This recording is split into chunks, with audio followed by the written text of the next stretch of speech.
ঘুরে বেড়ানোর আনন্দে মনটা নতুন করে বাঁচতে শেখায়। জীবন যতই ব্যস্ত হোক, মাঝে মাঝে পথ হারিয়ে ঘুরে আসাটাও দরকার।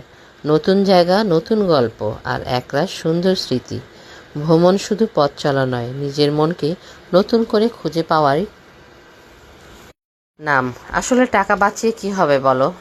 কখন কি হয়ে যায় কেউ কিছু বলতে পারে না। আর ইদানিং আমার মন চায় শুধু ঘুরে বেড়াই, দেশ বিদেশ, এখানে ওখানে গল্প করি, আড্ডা মারি। খুব ভালো লাগে আড্ডা মারতে। বেশিরভাগ চাই আর কি নিজেকে সময় দিতে, নিজেকে ব্যস্ত রাখতে। ব্যস্ত না রাখলে জীবনটা কেমন যেন উল্টো পাল্টা হয়ে যায়।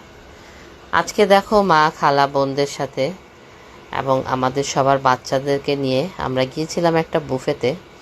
খাওয়া তো বড় কথা না, টুকটাক খাচ্ছিলাম, কিন্তু এই যে গল্প করছিলাম, হাসাহাসি, একসাথে সবার কথা, তারাও ভাইরা খুব আড্ডা মারছে, আমরাও মা খালারা আড্ডা মারছি।